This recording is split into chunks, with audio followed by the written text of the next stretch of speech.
Hey guys, Christian Hartmansky here from Century 21 AA Realty.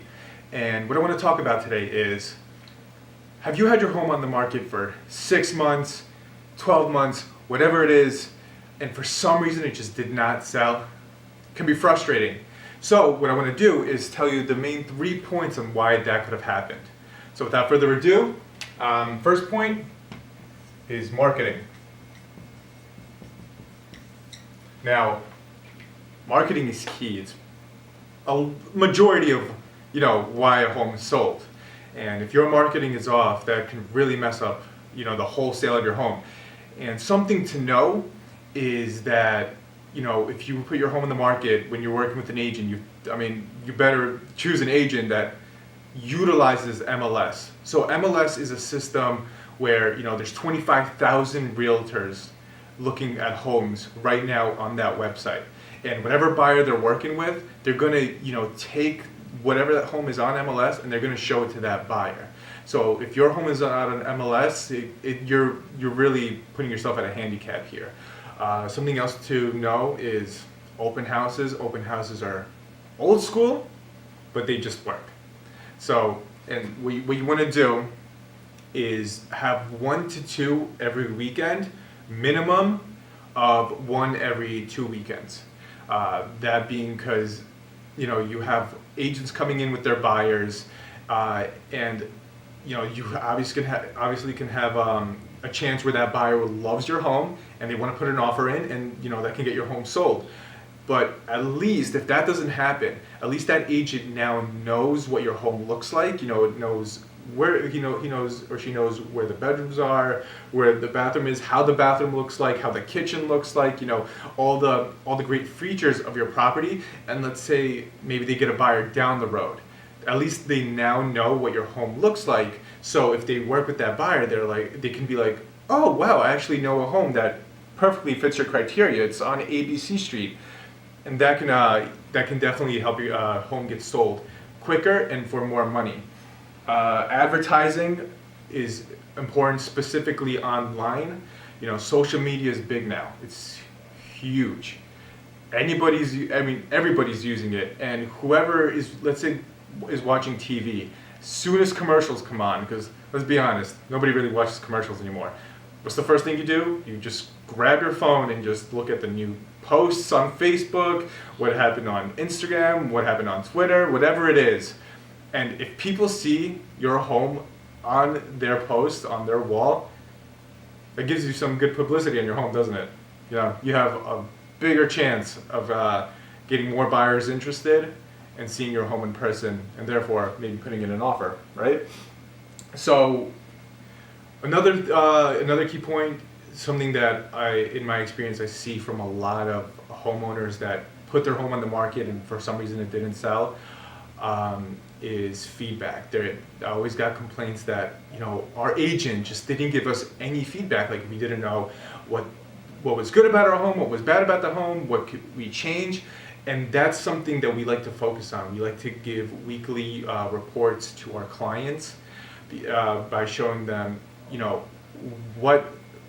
how many buyers inquired about their property, on which websites they inquired about the property, what buyers were even interested even more in knowing more about the property, and how many people wanted to see the property in person.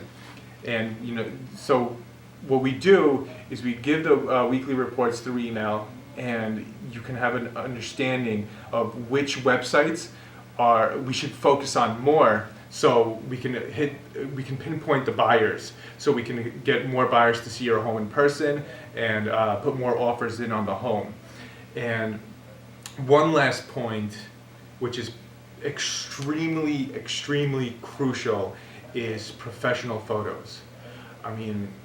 Let's be honest, when a buyer's looking for a home, the first place they start is online. And if your pictures aren't spectacular online, what is the chance that that buyer would then want to see your home in person? Very, very slim chance that they'd actually call an agent to see your home in person. That being because if let's say an agent decided to take a picture of your home in his car or in their car through the windows closed, the lighting hitting it like hitting the picture wrong, and it just doesn't look good. So why would a buyer want to see that home in person? They'll assume that the way the pictures are, that's probably how the home is in person. So professional photos are super key. You want a professional to stage the home correctly, have completely perfect lighting to show the best aspects of the home. So photos are so key. And I want to go into the second point, which is condition. Condition can mean multiple things. First, foremost is your home cluttered? Some buyers really can't see past clutter, and kitchens and bathrooms really do sell homes. So if your kitchen cabinet's cluttered, or if your bathroom's a little, has too many things in there, maybe you can tidy it up. I definitely suggest either giving some stuff away, or maybe doing like a garage sale, or just putting stuff in storage, just any items of furniture you really don't need to kind of make the home a little more spacious and look a little more cozy, can really go a long way. Buyers definitely can picture themselves more living in your home. That can be a game changer. Something important is there's a difference between living condition and showing condition. So living condition meaning, like, let's say you have a broken light outside in your home, or maybe you see your siding is has a little crack in it, whatever it is. At first, when that happened, you're kind of annoyed. You're like, oh, I don't want to look at this thing. I'm gonna fix it tomorrow. Well, then tomorrow comes, and you're like, well, I'm a little busy today. I got to go to work, so I'll fix it tomorrow. And then, as days go on, it starts to annoy you a little less and less and less. I mean, the house is still livable, but a buyer kind of sees those things and is just like, oh, well, that's, because that's not showing condition. Showing condition is more like everything's tidy, everything is decluttered. You've staged your home, so buyers can see themselves living in that home. You're making it more spacious. So that's something that's important to look into. Another good point is, just because your home is in great condition doesn't mean that it's above market value. Meaning, if I had $200 bills and one of them was crisp, beautiful, new, fresh looking $100 bill, and the other one was an old, crumpled, wrinkly one, which one would you choose? Obviously the $100 bill. That being said, that doesn't mean you'd pay $110 for that $100 bill, right? So it's in great condition, but it's still a $100 bill. So if you look at the wrinkled one, so a lot of buyers, when they look at a slightly, worse condition home, they'll see like, oh, what work do we have to put into it? How much money do we have to spend to get the things we need in there? That can definitely, alter your showings and, the amount of offers you might get on the property. All right, so going into the third one, which is, price. Super crucial. Probably the biggest one on why a home doesn't sell.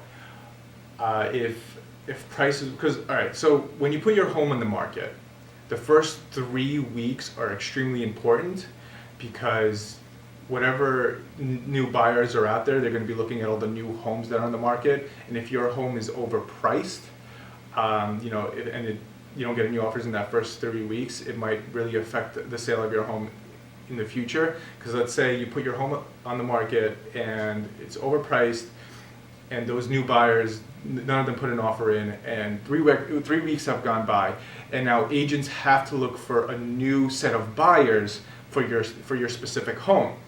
Well, let's say they do find those new buyers. Now those buyers are asking, well, I want to see the new homes that hit the market. Why are you seeing this one that's been on the market for a month? So that can definitely alter the sale of your home. Another thing is, if your home is overpriced, it might be invisible to the buyers that you want. Meaning that when a buyer is looking for a home, they have a maximum price range and they have a minimum price range. Anything above that is pretty much invisible to them because they're not looking at those homes in that price range. So the wrong price pretty much attracts the wrong buyer, meaning that you're attracting buyers that want a bigger home and have a higher expectation of the home. So you definitely want to hit that window of buyers that your home truly fits. Another reason is, well, this one is actually pretty key. Is a lot of homeowners say, well, I can just lower the price. You know, we can start off high and just lower the price. And what tends to happen with that is, let's say you go $50,000 over asking price, and 2 weeks have gone by, you went down 10,000. Another 2 weeks gone by, you went down another 10,000, and then a month and a half has gone by, and you finally hit market value, and you're thinking like, well, now since it's market value, my home will sell. Not exactly. So what tends to happen is when you finally hit market value, the buyer starts asking two specific questions. One, why hasn't this home sold yet? Why has it been on the market for a month and a half or 2 months, 3 months, whatever it is? Why hasn't it sold yet? I mean, they'll start assuming, oh, maybe there's something wrong with it.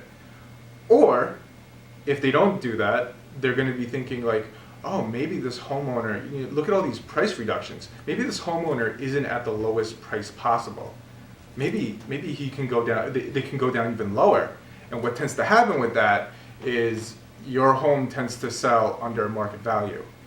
And that's not fun for anybody, unless it's the buyer, because then the buyer gets a great deal out of it.